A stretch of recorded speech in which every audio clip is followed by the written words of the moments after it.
أعوذ بالله من الشيطان الرجيم بسم الله الرحمن الرحيم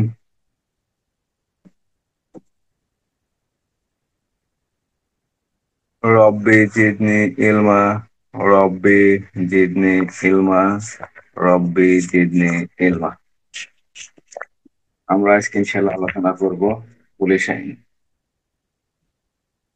police আইন 1861 সালের আইন। পুলিশ আইন কত সালের আইন? 1861 সালের আইন। 1861 সালের 5 নং আইন। কত নং আইন? 5 নং আইন। ফৌজদারি কার্যবিধি 1898 সালের কয় নং আইন? 5 নং। ফৌজদারি কার্যবিধিও 5 নং আইন, পুলিশ আইনও 5 নং আইন।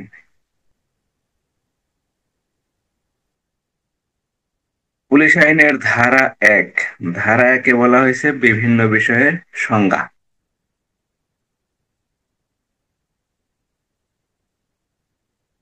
এখানে কোনো আবার আইনের পরিচিতি নাই। পুলিশ আইন যে পুলিশ আইন, এই আইনের এক ধারায় কোনো পরিচিতি নেই। এক ধারায় আছে বিভিন্ন বিষয়ের সংজ্ঞা: জেলা magistrate, magistrate, police, general police district অর্থাৎ ডিস্ট্রিক্ট পুলিশ, জেলা সুপারিনটেন্ডেন্ট বা জেলা পুলিশ সুপারিনটেন্ডেন্ট বা পুলিশ সুপার, সম্পত্তি, ব্যক্তিমাস, গবাদি পশু, নিম্নপদস্থ পুলিশ কর্মচারী। কোনো দরকার নাই এক ধারার। 2 ধারা আছে পুলিশ বাহিনীর গঠন বা সংজ্ঞা, পুলিশের রদবদল ও পরিবর্তন, আইনসঙ্গতভাবে পুলিশের ইন্সপেক্টরের ক্ষমতা। ধারা 1, ধারা 2, ধারা 3, ধারা 4 দরকার নাই, আমরা চলে যাবো একদম 5 ধারায়। আমরা একদম 5 ধারায় চলে যাব। মহাপুলিশ পরিদর্শকের ক্ষমতা সমূহ ও প্রয়োগ।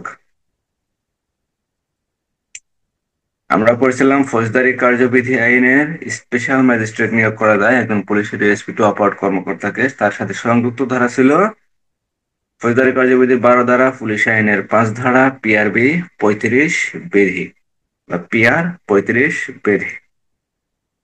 তাহলে 5 ধারায় বলা হয়েছে পুলিশ মহাপুলিশ পরিদর্শকের ক্ষমতাসমূহ ও প্রয়োগ।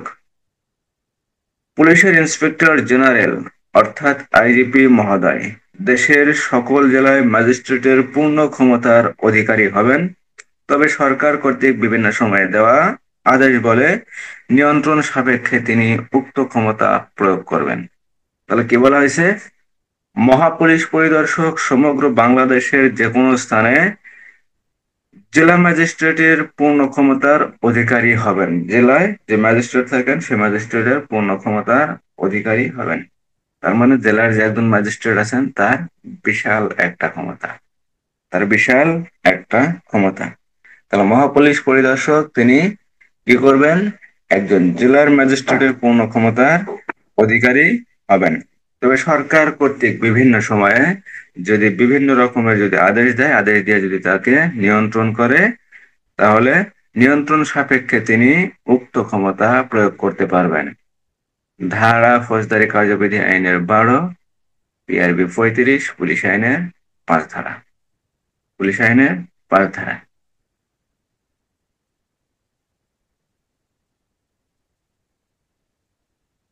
1860 সালে ছিল দণ্ডবিধি আইন, 1860 সাল। আর 1861 সালে হলো পুলিশ আইন। পুলিশ আইনটা করা হয়েছে পুলিশের সুযোগ সুবিধা, অসুবিধা এগুলা কারণে। সুযোগ সুবিধা, এখানে সুযোগ সুবিধার কথা বলা আছে। পুলিশ যদি কোনো প্রকার আকাজ কুকাজ করে তাহলে পুলিশের বিভিন্ন প্রকার দণ্ডের কথা বলা আছে, বিভিন্ন প্রকার দণ্ড প্রদান করা যাবে, পুলিশকে বিভাগীয় মামলা রুজু করা যাবে, তারপর পুলিশকে শাস্তি প্রদান করা যাবে, কি কি শাস্তি প্রদান করা যাবে এগুলা বিষয় এখানে বলা আছে। পুলিশ ডিউটি করবে, কতক্ষণ ডিউটি করবে, কতক্ষণ ডিউটির জন্য ভর্তি, পুলিশ কিভাবে কি করবে, সবকিছুই এই পুলিশ আইনের ভিতরে বলা আছে। পুলিশ আইনটা শুধু পুলিশের ক্ষেত্রে প্রযোজ্য, পুলিশ আইন। তাহলে ধারা 5-এ বলা হয়েছে মহাপুলিশ পরিদর্শকের ক্ষমতাসমূহ ও প্রয়োগ। পুলিশের ইন্সপেক্টর জেনারেল অথবা আইজিপি মহোদয় দেশের সকল জেলায় ম্যাজিস্ট্রেটের পূর্ণ ক্ষমতার অধিকারী হবেন। তবে সরকার কর্তৃক যদি কোনো নিয়ন্ত্রণ থাকে বা কোনো আদেশ দেওয়া থাকে, তাহলে নিয়ন্ত্রণ বলে বা নিয়ন্ত্রণ সাপেক্ষে তিনি উক্ত ক্ষমতা প্রয়োগ করবেন। ধারা ফৌজদারি কার্যবিধি 12, পিআর 35, পিআরবি 35 এবং পুলিশ আইনের 5 ধারা। তাহলে পুলিশ আইনের 5 ধারা কি বলা হয়েছে? বাংলাদেশের যে পুলিশ প্রধান আছে, আইজিপি মহোদয়, আইজিপি মহোদয় বা ইন্সপেক্টর জেনারেল বা পুলিশের মহা পুলিশ পরিদর্শক তিনি কি করতে পারবেন? বাংলাদেশের যে কোনো জেলায়, বাংলাদেশের যে 64টা জেলা আছে, এই 64 জেলায় যে কোনো জেলায় তিনি যে কোনো সময় জেলার যে ম্যাজিস্ট্রেট আছেন, এই জেলার ম্যাজিস্ট্রেটের পূর্ণ ক্ষমতার অধিকারী হবেন। কে হবেন? ইন্সপেক্টর জেনারেল অফ পুলিশ, অর্থাৎ আইজিপি মহোদয় বা পুলিশ মহাপরিদর্শক বা আইজি। এক কথায় আইজি তিনি কি হবেন? প্রত্যেকটি জেলায় জেলার ম্যাজিস্ট্রেটের পূর্ণ ক্ষমতার অধিকারী হবেন এবং তিনি সেই ক্ষমতা কি করতে পারবেন? সেখানে প্রয়োগ করতে পারবেন। তবে সরকার কর্তৃক যদি কোনো নিয়ন্ত্রণ থাকে, তাহলে সেই নিয়ন্ত্রণ সাপেক্ষে তিনি এই জেলার ম্যাজিস্ট্রেটের ক্ষমতা প্রয়োগ করতে পারবেন। ধারা ফৌজদারি কার্যবিধি 12, পিআরবি 35, পুলিশ আইন 5 ধারা। তাহলে পুলিশ আইনের 5 ধারা বুঝতে কারো কোনো সমস্যা আছে? যে আইজিপি মহোদয়ের ক্ষমতা, আইজিপি মহোদয় জেলায় যে কোনো সময় জেলা ম্যাজিস্ট্রেটের পূর্ণ ক্ষমতার অধিকারী হবেন এবং এই ক্ষমতা তিনি যে কোনো সময় যে কোনো জেলায় প্রয়োগ করতে পারবেন। তবে সরকার কর্তৃক যদি কোনো নিয়ন্ত্রণ থাকে, কোনো আদেশের বলে বা কোনো আদেশ বলে সময় দেওয়ার সময় অসময়ে কোনো যদি নির্দেশনা দেওয়া থাকে, তাহলে সেই নিয়ন্ত্রণ সাপেক্ষে তিনি এই ক্ষমতা প্রয়োগ করতে পারবেন। ধারা ফৌজদারি কার্যবিধির 12, পিআরবি 35, পুলিশ আইনের 5 ধারা। তাহলে পুলিশ আইনের 5 ধারায় আইজিপি মহোদয় জেলার ম্যাজিস্ট্রেটের ক্ষমতা। ধারা 5। ধারা 7। ধারা 7, 7 ধারায় বলা হয়েছে অধস্তন অফিসারদের নিয়োগ ও বরখাস্ত।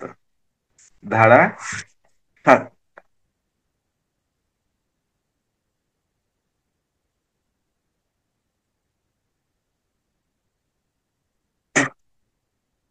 পুলিশের কনস্টেবল, সাব ইন্সপেক্টর এদেরকে যে নিয়োগ দেওয়া হয়, এই নিয়োগ পুলিশ আইনের 7 ধারা অনুযায়ী দেওয়া হয়। পুলিশ আইনের 7 ধারা। কোনো অযোগ্যতা, দোষ ত্রুটি বা কর্তব্যে অবহেলার দরুন অধস্তন কর্মচারীকে চাকরি হতে যে কোনো সময় বরখাস্ত বা সাসপেন্ড বা পদোন্নতির আদেশ দিবার ক্ষমতা সরকার কর্তৃক বিভিন্ন সময় প্রণীত নিয়ম সাপেক্ষে ইন্সপেক্টর জেনারেল, ডিআইজি, সহকারী মহাপুলিশ পরিদর্শক অর্থাৎ একজন এআইজি অথবা পুলিশ সুপার এবং জেলার পুলিশ সুপারিনটেন্ডেন্ট থাকবে। ইহা ব্যতীত অসতর্কভাবে বা অবহেলা করে কার্য করার দায়ে অধস্তন পুলিশ কর্মচারীকে নিম্ন বর্ণিত এক বা একাধিক শাস্তি দিতে পারবেন। কি কি শাস্তি দেওয়া যাবে? কতে বলা হয়েছে অনধিক 1 মাসের বেতনের সমপরিমাণ জরিমানা। অনধিক 1 মাসের বেতনের সমপরিমাণ জরিমানা। অনধিক 15 দিন পর্যন্ত ব্যারাকে আটক। কতদিন? 15 দিন পর্যন্ত ব্যারাকে আটক, অর্থাৎ 15 দিনের বেশি হবে না। এবং গার্ড ডিউটি বা অন্য কোনো শ্রমসাধ্য কাজ দেওয়া। সদাচরণ বেতন হতে বঞ্চিত করা। সদাচরণ বেতন হতে বঞ্চিত করা। কোনো বিশেষ পদমর্যাদা বা ভাতা রহিত করা। তাহলে 7 ধারায় বলা হয়েছে কি? 7 ধারায় বলা হয়েছে অধস্তন পুলিশ কর্মচারীদের দণ্ড প্রদানের ক্ষমতা। অধস্তন পুলিশ কর্মচারীদের দণ্ড প্রদানের ক্ষমতা। যে কোনো সময় বিভাগীয় মামলা যদি রুজু হয়, তাহলে অবশ্যই 7-29, যখনই বিভাগীয় কোনো মামলা রুজু হবে তখনই দেখা যাবে যে, বা পুলিশের এই দণ্ড সম্পর্কিত যদি কোনো প্রশ্ন হয় বা এই প্রশ্নে যদি পুলিশের দণ্ড সম্পর্কিত আলোচনা করা হয় বা কোনো প্রশ্ন আসে, তাহলে অবশ্যই এখানে 7 আর 29 ধারা, 29 ধারাতেও পুলিশের কি বলা আছে? পুলিশের শাস্তির কথা বলা আছে। 29 ধারায় পুলিশের শাস্তির কথা বলা আছে, অর্থাৎ পুলিশ কোন কোন ক্ষেত্রে শাস্তিযোগ্য অপরাধী হবে বা পুলিশ কি কি কাজ করলে অপরাধী হিসেবে গণ্য হবে। 29 ধারা। তাহলে পুলিশের 7 ধারায় বলা আছে অধস্তন পুলিশ কর্মচারীদের দণ্ড প্রদানের ক্ষমতা। অধস্তন পুলিশ অফিসারদের দণ্ড প্রদানের ক্ষমতা। এই দণ্ড প্রদান কে করতে পারেন? এই দণ্ড প্রদান করতে পারেন আইজিপি মহোদয় করতে পারেন, ডিআইজি মহোদয় করতে পারেন, তারপরে এআইজি মহোদয় করতে পারেন, অথবা পুলিশ সুপার মহোদয়। এআইজি যিনি পুলিশ হেড করে থাকেন, আর জেলার পুলিশ সুপারকে বলা হয় পুলিশ সুপারিনটেনডেন্ট। এদের কি ক্ষমতা থাকবে? কি কি ক্ষমতা থাকবে? এরা চাকরি হতে বরখাস্ত করতে পারবেন, সাসপেন্ড করতে পারবেন, বা পদোন্নতির আদেশ দিতে পারবেন, অথবা সরকার কর্তৃক বিভিন্ন সময় প্রণীত বিভিন্ন আদেশ কি করতে পারবেন? কার্যকর করতে পারবেন। কে কে করতে পারবেন? ইন্সপেক্টর জেনারেল করতে পারবেন, ডিআইজি মহোদয় করতে পারবেন, পুলিশের জেলার পুলিশের পুলিশ সুপার মহোদয়, এই সকল অফিসার কি করতে পারবেন? এইগুলা আদেশ কার্যকরী করতে পারবেন। ইহা ব্যতীত অসতর্কভাবে বা অবহেলা করে কার্য করার দায়ে অধস্তন পুলিশ কর্মচারীকে এক বা একাধিক শাস্তি প্রদান করা যায়। অর্থাৎ পদোন্নতি করা, সাময়িক বরখাস্ত করা, সাসপেন্ড করা, তারপরে অন্যান্য যদি কোনো আদেশ থাকে, সরকার কর্তৃক আদেশ যদি দেওয়া থাকে বিভিন্ন সময়ে, তাহলে সেগুলাও কি করতে পারবেন? সেগুলাও কার্যকরী করতে পারবেন। তবে কি করতে পারবেন? ইন্সপেক্টর জেনারেল অর্থাৎ আইজিপি মহোদয়, পুলিশের মহাপুলিশ পরিদর্শক, ডিআইজি মহোদয়, সহকারী মহাপুলিশ পরিদর্শক অর্থাৎ এআইজি, অথবা জেলার পুলিশ সুপারিনটেন্ডেন্ট এই ক্ষমতা প্রয়োগ করতে পারবেন। ইহা ছাড়াও যদি অসতর্কভাবে ডিউটি করে বা অসতর্কভাবে বা অবহেলা করে কোনো কার্য করার দায়ে যদি অধস্তন পুলিশ অফিসার, অধস্তন পুলিশ কর্মচারীকে নিম্নবর্ণিত এক বা একাধিক শাস্তি প্রদান করা যেতে পারে। ধারা ৭। ধারা ৫-এ বলা হয়েছে পুলিশের আইজিপি মহোদয় বাংলাদেশের 64 জেলার যে কোনো জেলার জেলার ম্যাজিস্ট্রেটের ক্ষমতা কি করতে পারবেন? প্রয়োগ করতে পারবেন। তবে সরকার বিধিবদ্ধ নিয়ম দ্বারা যদি নিয়ন্ত্রণ করে থাকে, তাহলে সেই নিয়ন্ত্রণ সাপেক্ষে যে কোনো সময় যে কোনো ক্ষমতা তিনি প্রয়োগ করতে পারবেন। ফৌজদারি কার্যবিধি আইনের 12 ধারায়, পুলিশ আইনের 5 ধারা, পিআরবি 35 বিধি। আর পুলিশ আইনের 7 ধারায় বলা হয়েছে অধস্তন পুলিশ কর্মচারীদের দণ্ড প্রদানের ক্ষমতা। ধারা 7। এখানে অধস্তন পুলিশ কর্মচারী বলতে কনস্টেবল, নায়ক কনস্টেবল, এসআই এদেরকেই মোটামুটি বলা হয়েছে নায়ক কনস্টেবল। এদের কি কি করা যেতে পারে?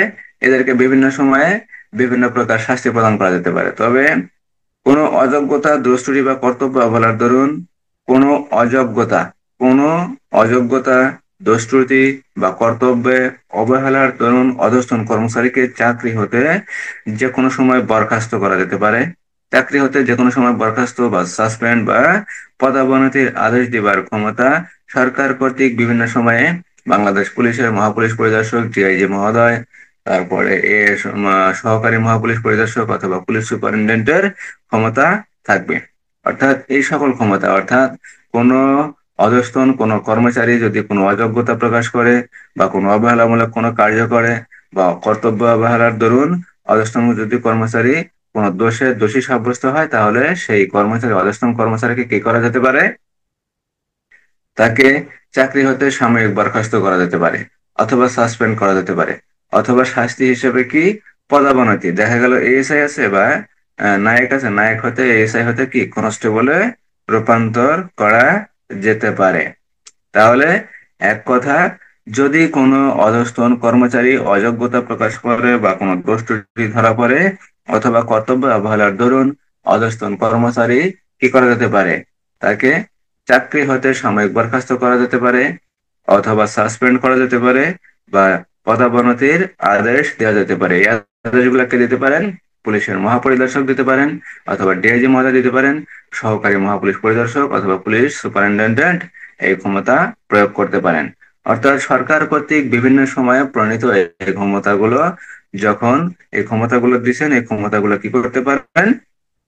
আইজিপি মহোদয়, ডিআইজি মহোদয়, সহকারী পুলিশ পরিদর্শক মহোদয় অথবা পুলিশের সুপারিনটেন্ডেন্ট এই ক্ষমতাগুলো প্রয়োগ করতে পারেন। এছাড়াও অন্যান্য যদি অপরাধী হয়, অর্থাৎ দেখা যায় অসতর্কভাবে বা অবহেলা করে যদি কোনো কার্য করার দায় যদি কোনো পুলিশ কর্মচারী যদি অপরাধী হয়, তাহলে তাকে এক বা একাধিক শাস্তি প্রদান করা যেতে পারে। এখানে কয়টি শাস্তির কথা বলা আছে? ধারা 7-এ 4টি।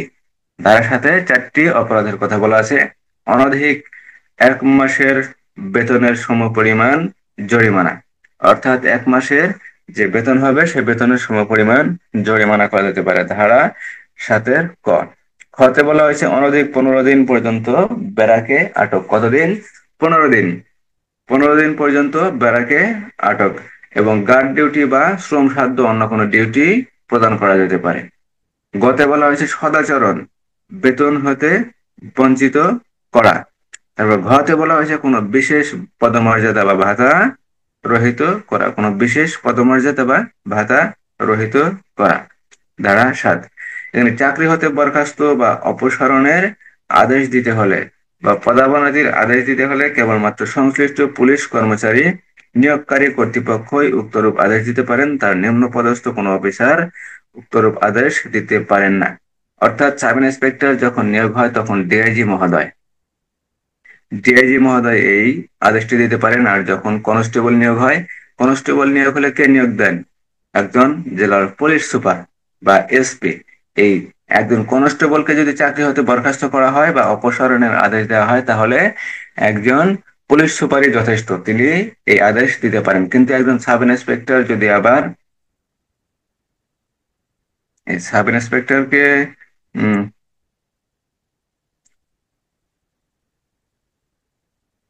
তাহলে চাকরি হতে বরখাস্ত বা অপসারণের আদেশ দিতে হলে নিয়োগকারী কর্তৃপক্ষ অবশ্যই সেই আদেশটা দিতে পারবেন, তার নিম্ন পদস্থ কোনো অফিসার উক্তরূপ আদেশ দিতে পারবেন না। ধারা 7, ধারা 7-এর ব্যাখ্যা।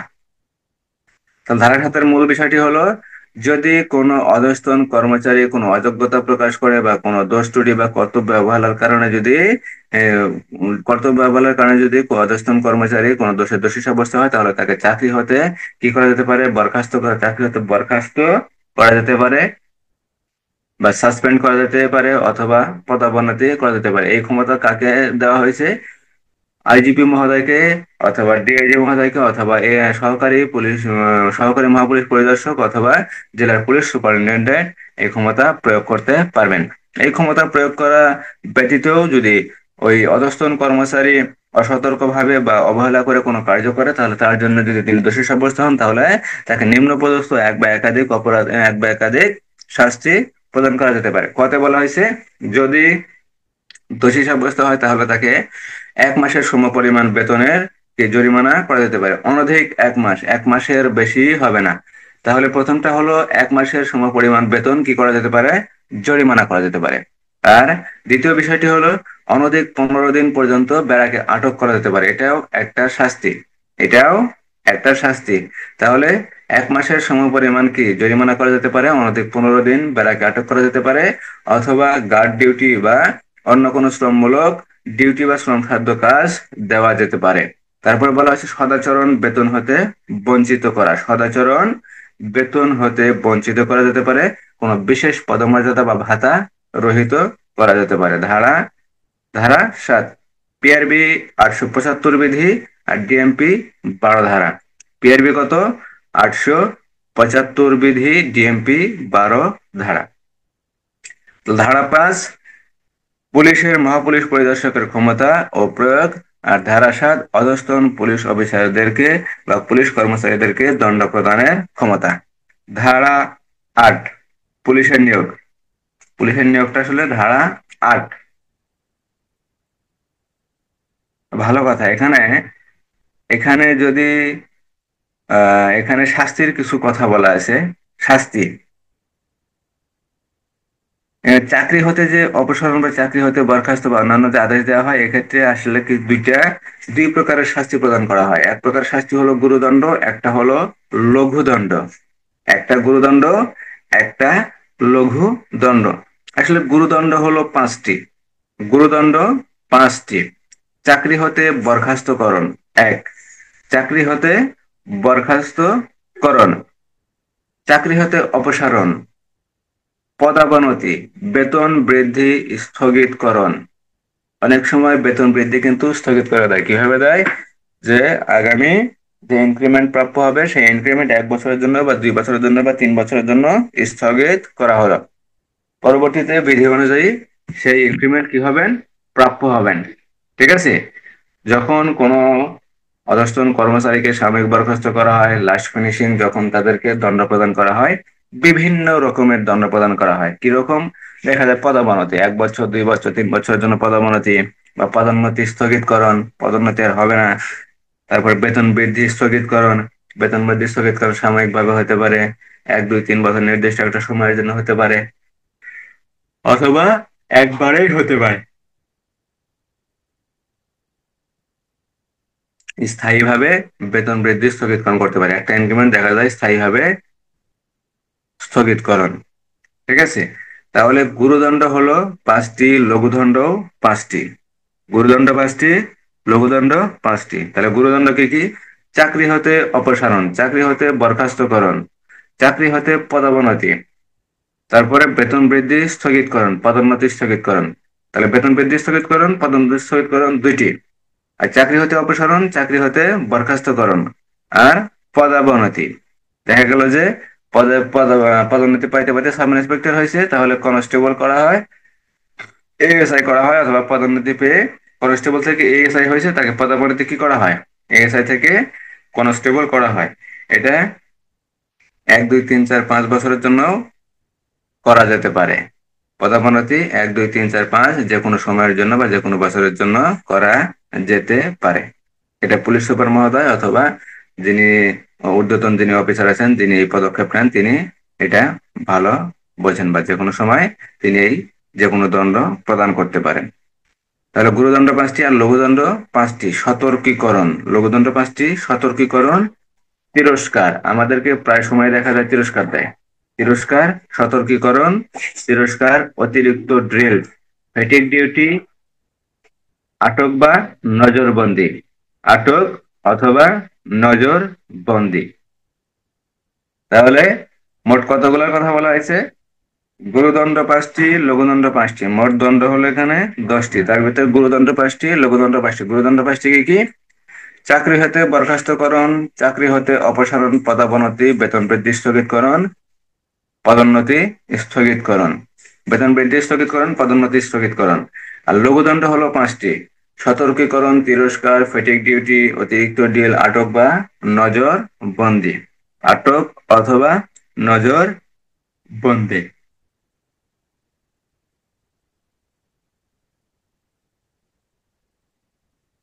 এই হলো পুলিশের বিভিন্ন দণ্ড সমূহ। এই হলো পুলিশের বিভিন্ন দণ্ড সমূহ। তাহলে পুলিশের 5 ধারায় বলা হয়েছে আইজিপি মহোদয়ের ক্ষমতা। আইজিপি মহোদয়ের কি ক্ষমতা? 64 জেলায় তিনি যে কোনো সময় জেলার ম্যাজিস্ট্রেটের ক্ষমতা প্রয়োগ করতে পারবেন। তবে সরকার কর্তৃক জনপ্রিয় যদি কোনো বিধি প্রণয়ন করে যদি এই ক্ষমতা যদি নিয়ন্ত্রণ করে, তাহলে নিয়ন্ত্রণ সাপেক্ষে তিনি এই ক্ষমতা প্রয়োগ করতে পারবেন। ধারার সাথে বলা হয়েছে অধস্তন কর্মচারীদের কি দণ্ড প্রদান, অধস্তন কর্মচারীদের দণ্ড প্রদান। এই দণ্ড প্রদান কি করতে পারেন? পুলিশ মহাপরিদর্শক অর্থাৎ আইজিপি করতে পারেন, টিআইজি করতে পারেন, অথবা পুলিশ সুপার মহোদয় এই দণ্ড প্রদান করতে পারেন। কি কি দণ্ড প্রদান করতে পারেন? এখানে দণ্ড প্রদানের ক্ষেত্রে 2 প্রকার দণ্ড আছে: গুরুদণ্ড, লঘুদণ্ড। তারপরে গুরুদণ্ড, লঘুদণ্ড এই সকল দণ্ড প্রদান করতে পারেন। এছাড়াও আহ অন্যান্য কার্যাদির ক্ষেত্রে, অর্থাৎ অসতর্কভাবে যদি ডিউটি করে বা অবহেলামূলক যদি কোনো কার্য করে, সেক্ষেত্রেও এক বা একাধিক শাস্তি প্রদান করা যেতে পারে। যেমন আহ কোনো কর্মচারীকে অনধিক 1 মাসের বেতনের সমপরিমাণ জরিমানা, অথবা অনধিক 15 দিন ব্যারাকে আটক বা শ্রম খাদ্য ডিউটি করানো, অথবা সদাচরণ বেতন হইতে বঞ্চিত করা, সদাচরণ বেতন হতে বঞ্চিত করা, কোনো বিশেষ পদোন্নতি, কোনো বিশেষ পদমর্যাদা বা ভাতা রহিতকরণ। এইগুলা দণ্ড কি প্রদান করা যেতে পারে। এছাড়াও দণ্ড 2 প্রকার: গুরুদণ্ড এবং লঘুদণ্ড। এই গুরুদণ্ড সমূহ হলো 5টি এবং লঘুদণ্ড 5টি। গুরুদণ্ড 5টি কি কি? চাকরি হতে বরখাস্তকরণ, চাকরি হতে অপসারণ, চাকরি হতে পদোন্নতি, বেতন বৃদ্ধি স্থগিতকরণ, পদোন্নতি স্থগিতকরণ হলো গুরুদণ্ড। আর লঘুদণ্ড হলো সতর্কীকরণ, তিরস্কার, ফ্যাটিগ ডিউটি, অতিরিক্ত ডিল, আটক বা নজরবন্দি। এগুলা হলো লঘু দণ্ড, এগুলা লঘুদণ্ড। গুরুদণ্ড ও লঘুদণ্ডের মধ্যে কি পার্থক্য থাকতে পারে? যদি কখনো প্রশ্ন হয় যে গুরুদণ্ড এবং লঘুদণ্ডের মধ্যে পার্থক্য কি, বিস্তারিত আলোচনা করুন। গুরুদণ্ডের শাস্তির বিরুদ্ধে আপিল করা যায়। প্রথম কথা হলো গুরুদণ্ডের শাস্তির বিরুদ্ধে আপিল করা যায়, কিন্তু লঘুদণ্ড শাস্তির বিরুদ্ধে আপিল করা যায় না। আর গুরুদণ্ড দিতে গেলে অবশ্যই বিভাগীয় মামলা রুজু করতে হয়, কিন্তু লঘুদণ্ডের ক্ষেত্রে বিভাগীয় মামলা রুজু করতে হয় না। তাহলে 2টা পার্থক্য হয়ে গেল। আর গুরুদণ্ড যদি কড়া শাস্তির উদাহরণ দেন, চাকরি হতে অপসারণ, চাকরি হতে বরখাস্তকরণ, সাময়িক পদোন্নতি অথবা বেতন বৃদ্ধি স্থগিতকরণ বা পদোন্নতি স্থগিতকরণ, এগুলো হলো গুরুদণ্ডের শাস্তি। আর লঘুদণ্ডের শাস্তি হলো সতর্কীকরণ, অতিরিক্ত ড্রিল, তিরস্কার, ফ্যাটিগ ডিউটি, আটক বা নজরবন্দি। তাহলে 3টা 4টা যদি পার্থক্য দিয়ে দেন, তাহলে এই পার্থক্যগুলো দিলে কি হবে? গুরুদণ্ড এবং লঘুদণ্ডের মধ্যে পার্থক্য হয়ে যাবে। তাহলে গুরুদণ্ড এবং লঘুদণ্ডের ভিতরে পার্থক্য কি? যে গুরুদণ্ড যদি প্রদান করা হয় তাহলে গুরুদণ্ড প্রদান করা হলে আপিল করতে পারেন। আর লঘুদণ্ড যদি প্রদান করা হয় তাহলে আপিল করা যায় না। গুরুদণ্ড প্রদান করার ক্ষেত্রে অবশ্যই বিভাগীয় মামলা রুজু করতে হবে। আর লঘুদণ্ড প্রদান করার ক্ষেত্রে বিভাগীয় মামলা রুজু করার কোনো প্রয়োজন নাই।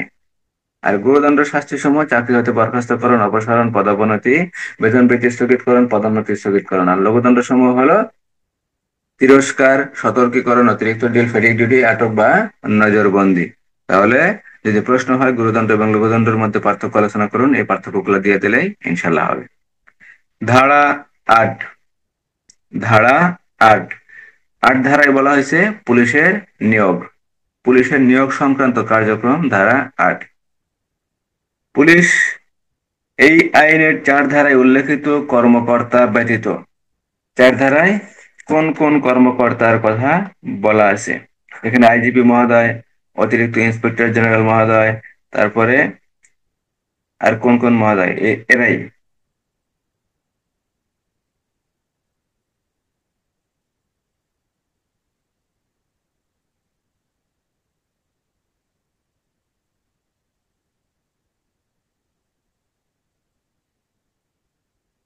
আইজিপি মহোদয় থাকবেন, তারপরে ডিআইজি মহোদয় থাকবেন, পুলিশ সুপার মহোদয় থাকবেন। এই সকল অফিসার ব্যতীত, এই সকল অফিসার ব্যতীত প্রত্যেক পুলিশ কর্মচারী নিযুক্ত হলে একটি করে নিয়োগপত্র পাবেন। কি পাবেন? একটি করে নিয়োগপত্র পাবেন।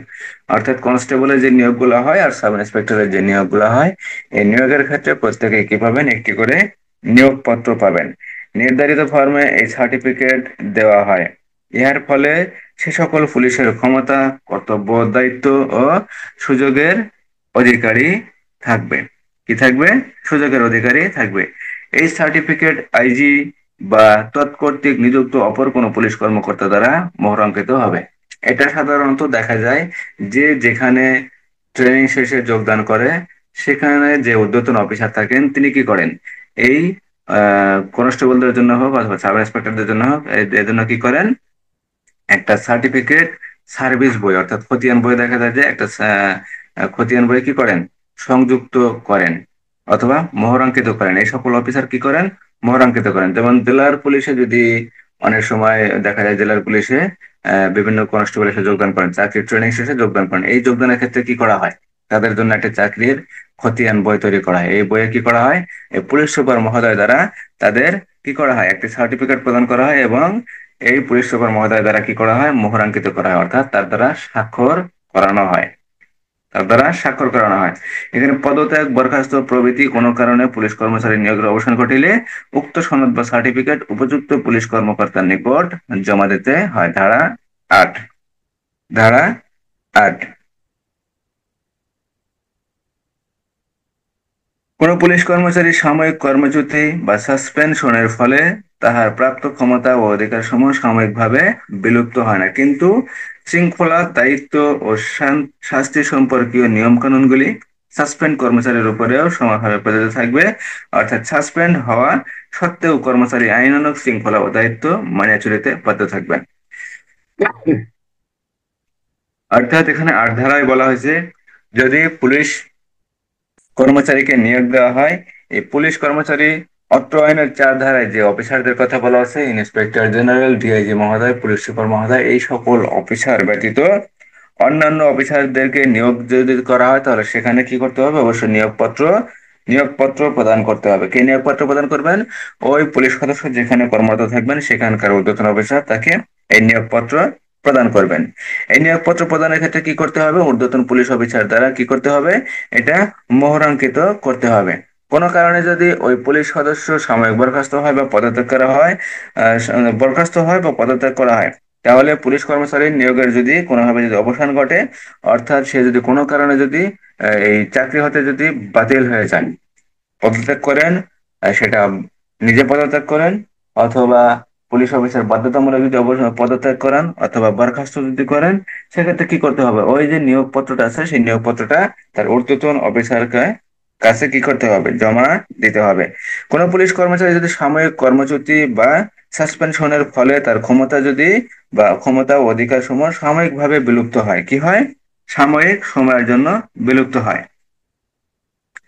তাহলে আমরা সাধারণত দেখি পুলিশ অফিসার, পুলিশ সদস্য বা পুলিশ অফিসার যদি সাময়িক বরখাস্ত হয় বা সাসপেন্ড হয়, সাময়িক বরখাস্ত এবং সাসপেন্ড হওয়ার কারণে কি হয়, সে সাময়িক কর্মসূচি থেকে কি হয়, একটু বিলুপ্ত হয়। তার সাময়িক যে অধিকার থাকে, তার চাকরির যে ক্ষমতা ও অধিকার সমূহ থাকে, সেটা সাময়িকভাবে কি করা হয়, বিলুপ্ত করা হয়। কিভাবে করা হয়, সে পোশাক পরতে পারে না, সে বাইরে ডিউটি করতে পারে না, সে পুলিশের কোনো ক্ষমতায় প্রয়োগ করতে পারে না। সে যখন পোশাক পরতে পারে না, সে কোনো ক্ষমতা প্রয়োগ করতে পারে না। কিন্তু পুলিশের যে নিয়ম কানুন গুলা যে আছে, পুলিশের নিয়ম কানুন, আচার আচরণ বা আইন শৃঙ্খলার দায়িত্ব, এগুলা কিন্তু তাকে সঠিকভাবেই পালন করতে হয়। কারণ একজন সাময়িক বরখাস্ত পুলিশ সদস্য কি করা হয়, দেখা যায় 3 বার 4 বার রোল কল দেয়। কোথায় দেয়?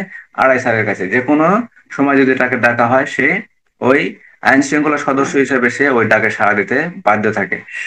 সে শুধু কি করতে পারে না, সাময়িক কিছু সময়ের জন্য সে ক্ষমতা এবং তার যে অধিকার সমূহ সেটা কি করতে পারে না, সাময়িকভাবে সে প্রয়োগ করতে পারে না। এটা সাময়িক সময়ের জন্য সেটা কি হয়ে যায়, বিলুপ্ত হয়ে যায়, বিলুপ্ত হয়ে যায়। কিন্তু তার যে শৃঙ্খলা, তার যে দায়িত্ব বা তার যে শাস্তি সম্পর্কিত যাবতীয় নিয়ম কানুন, এগুলা কি হয়ে যায়, এগুলা ওই কর্মচারীর মানে চলিতে বাধ্য থেকে যায়।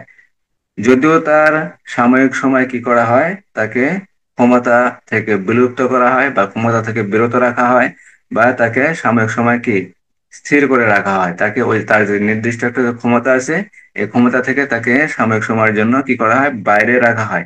বাইরে যদি রাখাও হয়, তারপরেও কি ওই পুলিশ সদস্য কি করতে পারেন, তার যে পুলিশ ডিপার্টমেন্টের যে বিভিন্ন আইন শৃঙ্খলা আছে, তারপরে দায়িত্ব আছে, তারপরে আপনার বিভিন্ন আইনানুগ যে কার্যক্রমগুলো আছে, এগুলা তিনি মানে চলতে বাধ্য থাকেন। অর্থাৎ তিনি যে কোনো সময় চাইলে বাড়ি যেতে পারেন না, তিনি এলোপাতাড়ি ঘোরাফেরা করতে পারেন না, অথবা ঊর্ধ্বতন কর্তৃপক্ষ যদি তাকে ডাকে, তাকে যদি ডাকে বা তাকে যদি কল করে, সেক্ষেত্রে তিনি উম, না করতে পারেন না। অর্থাৎ আইন শৃঙ্খলার ক্ষেত্রে, তার যে দায়িত্বের ক্ষেত্রে বা তার যে শৃঙ্খলা, এগুলা তিনি মেনে চলতে বাধ্য থাকেন। কিন্তু তার যে ক্ষমতা বা অধিকার, এই অধিকার বা ক্ষমতা সাময়িক সময়ের জন্য কি হয়, বিলুপ্ত হয়।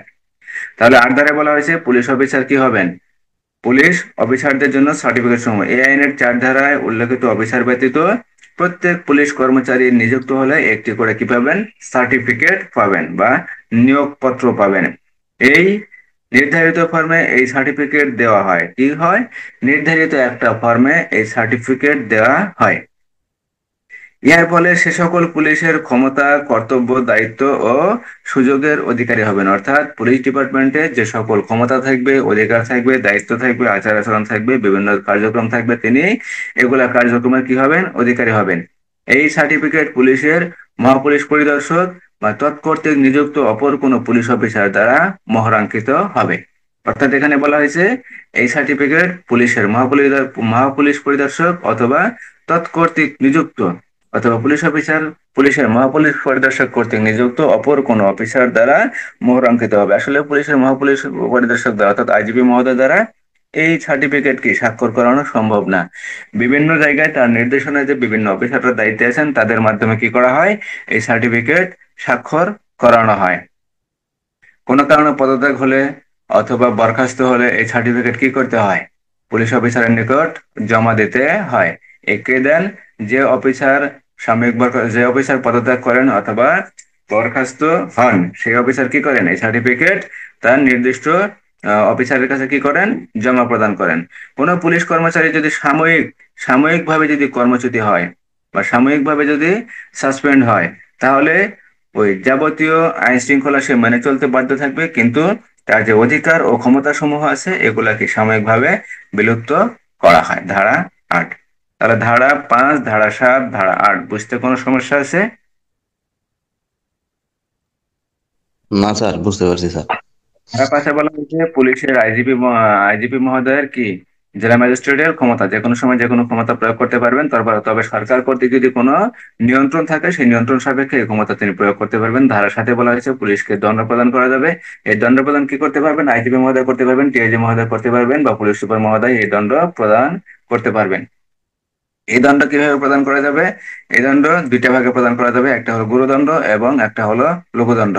অর্থাৎ নিম্নপদস্থ কর্মচারী যে ধরনের কার্যক্রম করবেন বা তিনি যে ধরনের অপরাধ করবেন, সেই অপরাধের ভিত্তিতে এই দণ্ড প্রদান করা হবে। তবে দণ্ড দুই প্রকার, গুরুদণ্ড এবং লঘুদণ্ড। গুরুদণ্ড 5টি এবং লঘুদণ্ড 5টি। গুরুদণ্ড 5টি হলো চাকরি হতে বরখাস্তকরণ, অপসারণ, পদোন্নতি, বেতন বৃদ্ধি স্থগিতকরণ, পদোন্নতি স্থগিতকরণ।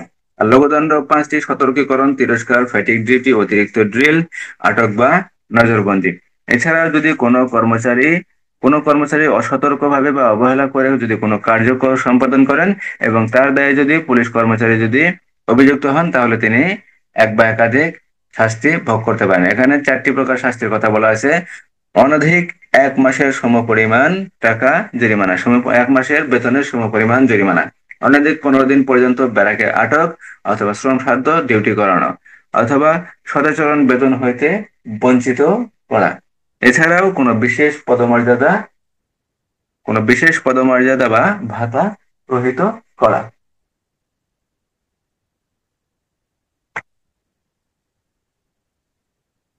ধারা 7। আর ধারা 8 বলা হয়েছে পুলিশ অফিসারদের জন্য সার্টিফিকেট অর্থাৎ নিয়োগপত্র। এই নিয়োগপত্র কে দেবেন? পুলিশের মহাপুলিশ পরিদর্শক। অত্র আইনের অর্থাৎ পুলিশ আইনের 4 ধারায় উল্লেখিত অফিসার ব্যতীত, এখানে পুলিশ অফিসারের 4 ধারায় বলা হয়েছে ইন্সপেক্টর জেনারেল মহোদয়ের কথা, ডিআইজি মহোদয়ের কথা, অথবা পুলিশ সুপার মহোদয়ের কথা, এই সকল অফিসার ব্যতীত অন্যান্য অফিসারদের ক্ষেত্রে বা অন্যান্য পুলিশ কর্মচারী যদি নিযুক্ত করা হয় বা নিয়োগ প্রদান করা হয়, তাহলে তো তাদেরকে একটি কি নিয়োগপত্র প্রদান করতে হবে। এই নিয়োগপত্র কে প্রদান করবেন? আইজিপি মহোদয় নিজে করবেন, অথবা আইজিপি মহোদয় কর্তৃক ক্ষমতাপ্রাপ্ত অপর কোন অফিসার কি করবেন? এই নিয়োগপত্র প্রদান করবেন। এই নিয়োগপত্র যখন প্রদান করা হবে, ওই পুলিশ সদস্যগণ কি হবেন? পুলিশের ক্ষমতা, কর্তব্য, দায়িত্ব কর্তব্য ও বিভিন্ন সুযোগ সুবিধার অধিকারী হবেন। কিন্তু কোনো কারণে যদি পুলিশ অফিসারদের, এই অধস্তন পুলিশ অফিসারদের বা নিম্নবর্তী যে পুলিশ কর্মচারী যারা থাকবেন, তারা যদি কোনো কারণে পদত্যাগ করেন অথবা বরখাস্ত হন চাকরি হতে, তাহলে এই নিয়োগপত্র কি করতে হবে? নির্দিষ্ট কর্তৃপক্ষের নিকট এই নিয়োগপত্র জমা প্রদান করতে হবে। এবং এই নির্দিষ্ট কর্তৃপক্ষের নিকট যদি এই জমা প্রদান করা হয়, এছাড়া ক্ষেত্রে অন্যান্য ক্ষেত্রে যদি বা অন্যান্য অপরাধের ক্ষেত্রে যদি কোনো পুলিশ সদস্যকে সাময়িক বরখাস্ত করা হয় বা সাময়িক সাসপেন্ড করা হয়, তাহলে এই সাময়িক সাসপেন্ড বা বরখাস্তর কারণে তার যে ক্ষমতা থাকবে এবং তার যে অধিকার সমূহ থাকবে, এই অধিকার সমূহ সাময়িকভাবে কি হবে? বিলুপ্ত হবে। কিন্তু এই তার অধিকার সাময়িকভাবে বিলুপ্ত হওয়ার পরেও কি হবে? তার যে ডিপার্টমেন্টাল যে একটা নিয়ম কানুন, আইন শৃঙ্খলা, এগুলো তার ওই পুলিশ সদস্য মেনে চলতে অবশ্যই বাধ্য থাকবেন। ধারা 9। অনুমতি ব্যতীত পুলিশ অফিসার ইস্তফা দেবে না। অর্থাৎ চাকরি হতে যে পেনশনে চলে যায়, অবসরে যাওয়ার জন্য কি হতে হবে? পুলিশ অফিসারের অনুমতি নিতে হবে। এই অনুমতিটা কিভাবে নিতে হবে? 2 মাস পূর্বে। দেখা গেল আপনি মার্চ মাসে আপনি পেনশনে যাবেন, মার্চ মাসে পেনশনে যাওয়ার পূর্বেই 2 মাস পূর্বে আপনাকে একটা পুলিশ সুপার মহোদয় বা উপযুক্ত কর্তৃপক্ষ মহোদয় কর্তৃক কি করতে হবে? আপনাকে আবেদন করতে হবে। সেই আবেদন যখন অনুমতি প্রাপ্ত হবে, অনুমতি সাপেক্ষে আপনি কি করতে পারবেন? আপনি ইস্তফা দিতে পারবেন। জেলা পুলিশ সুপারের অনুমতি ব্যতি রেখে বা উক্ত বিষয়ে ক্ষমতাপ্রাপ্ত অপর কোনো অফিসারের বিনা অনুমতিতে বা ঊর্ধ্বতন পুলিশ অফিসারকে 2 মাসের লিখিত নোটিশ না দিয়ে কেহ পুলিশের কার্য ইস্তফা দিতে পারবেন না। ধারা 9। যদি এরূপ তবে যদি অনুরূপ অনুমতি প্রদানের ক্ষমতা অপর কোনো পুলিশ কর্মচারীর উপর অর্পিত থাকে, তবে তার অনুমতি নিয়েও পদত্যাগ করা চলবে। সরকারি চাকরি আইনের 44 ধারা। সরকারি চাকরি আইনের কত? 44 ধারা। তাহলে 9 ধারায় বলা হয়েছে জেলা পুলিশ সুপারের অনুমতি ব্যতীত, অর্থাৎ আপনার চাকরি যখন 59 বছর হয়ে যাবে, 59 বছর হলে আপনি চাকরি থেকে অবসরে যাবেন। আমার অফিসেও এই যে গত 30 তারিখে একজন অবসরে গেছে। অবসরে যাওয়ার পূর্বে কি করা হয়? 2 মাস পূর্বে ঊর্ধ্বতন কর্তৃপক্ষ বরাবর, যদি জেলায় হয় তাহলে জেলার পুলিশ সুপার অথবা জেলার পুলিশ সুপার কর্তৃক যদি ক্ষমতাপ্রাপ্ত অপর কোনো অফিসারকে ক্ষমতা দেওয়া হয়, তাহলে সেই অফিসার কি করতে পারবেন? এই অনুমতি প্রদান করতে পারবেন। কিন্তু এই অনুমতি নেওয়ার পূর্বে অবশ্যই ওই পুলিশ সদস্যকে বা পুলিশ কর্মচারীকে কি করতে হবে? 2 মাস পূর্বে আবেদন করতে হবে যে, স্যার বা মহোদয়, আমি আমার পেনশনে যাওয়ার সময় হয়ে গেছে, আমি 2 মাস পরে আমি পেনশনে যাব। আমার পেনশনে যাওয়ার তারিখ তো আমি চাকরিতে এই তারিখে যোগদান করছি, আমার এই তারিখে 59 বছর পূর্ণ হবে, এখন আবার অবসরে যাওয়ার সময় হয়ে গেছে, আমি অবসরে যাইতে ইচ্ছুক। ঠিক আছে? যখন এইভাবে ঊর্ধ্বতন অফিসার বরাবর এরকম একটা লিখিত নোটিশ দেবেন বা লিখিতভাবে আবেদন করবেন, তখন পুলিশের এই লিখিত নোটিশ ব্যতীত কোনো পুলিশ সদস্য ইস্তফা দিতে পারবেন না। ধারা 9। তবে এই ইস্তফা দেওয়ার ক্ষেত্রে পুলিশ সুপার কর্তৃক যদি অপর কোনো কর্মচারীর উপর এই নির্দেশনা থাকে বা কর্মচারীর উপর যদি এই দায়িত্ব যদি অর্পিত থাকে, তবে তার অনুমতি নিয়েও কি করা যাবে, এই পদত্যাগ করা যাবে। ধারা 9 সরকারি কর্মচারী আইনের ধারা 44। আর ধারা 9 বোঝা গেল। ধারা 9 এর মূল বিষয় হলো, আপনি যদি চাকরি হতে চলে যান বা আপনার চাকরি হতে অবসরে যাওয়ার সময় হয়ে গেছে, অবসরে যদি যান, তাহলে আপনাকে অবশ্যই 2 মাস পূর্বে লিখিতভাবে নোটিশ দিয়ে ঊর্ধ্বতন কর্মকর্তাকে আপনাকে অবহিত করতে হবে। ধারা 9।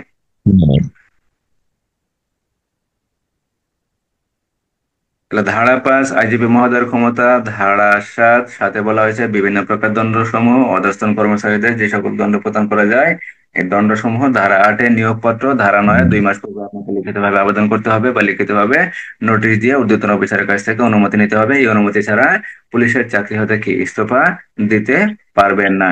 তবে এই ইস্তফা আপনাকে পুলিশ সুপার মহোদয় কর্তৃক দেওয়া যেতে পারে, অথবা পুলিশ সুপার মহোদয় যদি অন্য কোনো অফিসারকে ক্ষমতা দেয়, তাহলে সেই ক্ষমতা বলে কি করতে পারেন, অন্য কোনো অফিসারও এই আহ কর্মচারীকে কি করতে পারেন, চাকরি হতে ইস্তফা দিতে পারেন। ধারা 9।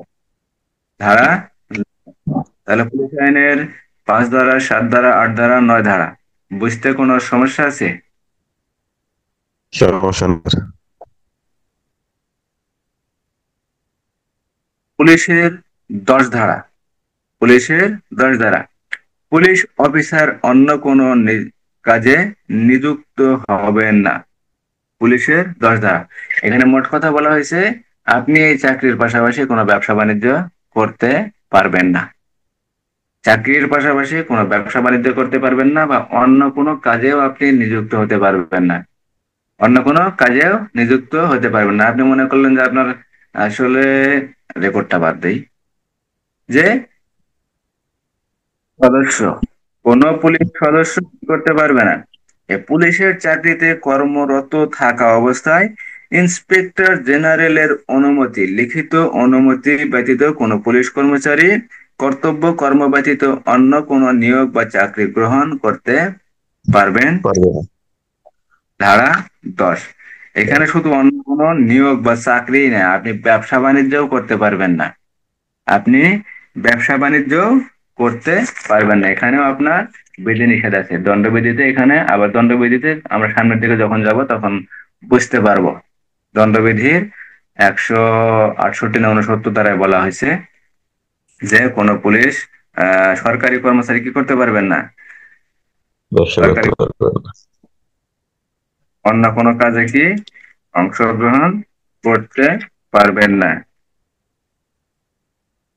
এই যে 168 ধারায় বলছে, সরকারি কর্মচারী কর্তৃক বেআইনি ভাবে ব্যবসায় লিপিবদ্ধ হওয়া, কি লিপ্ত হওয়া। কোন সরকারি কর্মচারী আইনতভাবে কোনো ব্যবসায় লিপ্ত না হতে বাধ্য থাকা সত্ত্বেও যদি ব্যবসায় লিপ্ত হন, তাহলে তিনি 3 বছরের জন্য যে কোনো মেয়াদে বিনাশ্রম কারাদণ্ডে, অর্থদণ্ডে বা উভয় দণ্ডে দণ্ডনীয় হবেন। পুলিশ আইনের 10 ধারা, পিআরবি 110 বিধি। তাহলে এখানে কি বলছে, পুলিশ আইনের 10 ধারা দিছে, তার মানে আপনি যে পুলিশের চাকরি করবেন, আপনি একজন সরকারি কর্মচারী, আপনি এই সরকারি কর্মচারীর দায়িত্বে থাকাকালীন, কর্তব্যে থাকাকালীন আপনি কি করতে পারবেন না, এই দায়িত্ব কর্তব্যে নিযুক্ত থাকা অবস্থায় আপনি অন্য কোনো চাকরিতে নিয়োগপ্রাপ্ত হতে পারবেন না, বা অন্য কোনো কাজ আপনি করতে পারবেন না। পুলিশ আইনের 10 ধারা। সেক্ষেত্রে আপনি ব্যবসা বাণিজ্যও করতে পারবেন না, অথবা এই অন্য দ্বারা কোনো কাজ আপনি করতে পারবেন না। তবে আপনি চাকরি যদি অবসর হয়ে যায়, আপনি অবসর গ্রহণ করেন, বা কোনো কারণে যদি আপনি বরখাস্ত হন, বা কোনো কারণে যদি আপনি চাকরি থেকে অপসারিত হন, সেই ক্ষেত্রে আপনি কি করতে পারবেন, আপনি তো তখন আর ডিপার্টমেন্টে নাই বা সরকারি চাকরিতে নাই, যখন আপনি সরকারি চাকরিতে থাকবেন না, যখন আপনি বাড়িতে চলে যাবেন, তখন আপনি যে কোনো কাজ তখন মন চাইলে করতে পারবেন। কিন্তু এই চাকরিতে নিয়োগপ্রাপ্ত থাকা অবস্থায়, কর্মরত থাকা অবস্থায় কি করতে পারবেন না, অন্য কোনো কাজ আপনি করতে পারবেন না। ধারা 10। 110 বিধি। আর দণ্ডবিধির 168 ধারা, দণ্ডবিধির 168 ধারা। এছাড়াও অনেক কিছু বলা আছে, আপনি কোন নিলামে অংশগ্রহণ করতে পারবেন না। আপনার সরকারি যে বিভিন্ন নিলামগুলো হয়, যেমন পুলিশের যে এই যে গাড়িগুলো যে বিক্রি করা হয়, এগুলো নিলামে কি আপনি অংশগ্রহণ করতে পারবেন না। কথা বোঝা গেল? বুঝে গেছে স্যার। সব ক্ষেত্রেই আপনার আর আমার বিধিনিষেধ আছে, অন্যান্য জায়গায় বিধিনিষেধ নেই। এখন দেখা যায় যেটা সাধারণত আমরা 25 ধারায় বলা হয়েছে, আইজিপি মহোদয় ক্ষমতা। বাংলাদেশের জেলার যে কোনো সময় যে কোনো ধরনের যে কোনো ম্যাজিস্ট্রেটের ক্ষমতা প্রয়োগ করতে পারবেন, অর্থাৎ জেলা ম্যাজিস্ট্রেটের ক্ষমতা প্রয়োগ করতে পারবেন। তবে সরকার কর্তৃক যদি এই ক্ষমতা যদি নিয়ন্ত্রণ করা হয়, তাহলে নিয়ন্ত্রণ সাপেক্ষে তিনি কি করতে পারবেন, এই ক্ষমতা প্রয়োগ করতে পারবেন। ধারা 5। ধারা 7-এ বলা হয়েছে অধস্তন কর্মচারীদের দণ্ড, এই দণ্ড প্রদান করা যেতে পারে। কি কি দণ্ড প্রদান করা যেতে পারে? দণ্ড দুই ধরনের, লঘুদণ্ড এবং গুরুদণ্ড। লঘুদণ্ড গুরুদণ্ড আবার পাঁচটি পাঁচটি করে দেওয়া আছে। গুরুদণ্ড 5টি: চাকরি হতে অপসারণ, বরখাস্তকরণ, চাকরি হতে বরখাস্তকরণ, অপসারণ, পদোন্নতি, বেতন বৃদ্ধি স্থগিতকরণ, পদোন্নতি স্থগিতকরণ। লঘুদণ্ড 5টি: সতর্কীকরণ, তিরস্কার, অতিরিক্ত ডিউটি, ফেটিক ডিউটি, আটক বা নজরবন্দি। আর লঘুদণ্ড এবং গুরুদণ্ডের ভিতরে পার্থক্য, দুইটি করে পার্থক্য দেওয়া আছে। একটি পার্থক্য হলো, গুরুদণ্ড প্রদান করার ক্ষেত্রে অবশ্যই বিভাগীয় মামলা রুজু করতে হবে, আর লঘুদণ্ড ক্ষেত্রে বিভাগীয় মামলা রুজু করার প্রয়োজন নাই। গুরুদণ্ড যদি কাউকে দেওয়া হয় তাহলে আপিল করা যায়, কিন্তু লঘুদণ্ডের বিরুদ্ধে আপিল করা যায় না। কারণে অন্যান্য এক বা একাধিক শাস্তিও প্রদান করা যেতে পারে। সেই শাস্তিগুলো কিরূপ হতে পারে? অনধিক 1 মাসের বেতনের সমপরিমাণ জরিমানা, অনধিক 15 দিন পর্যন্ত ব্যারাকে আটক, অথবা শ্রম খাদ্য ডিউটি বা ফেটিক ডিউটি বা গার্ড ডিউটি, অথবা সদাচরণ বেতন হতে বঞ্চিত করা, অথবা অন্য কোনো ভাতা রহিত করা বা বিশেষ পদমর্যাদা কি করা, রহিত করা। ধারা 7। ধারা 8-এ বলা হয়েছে নিয়োগপত্র।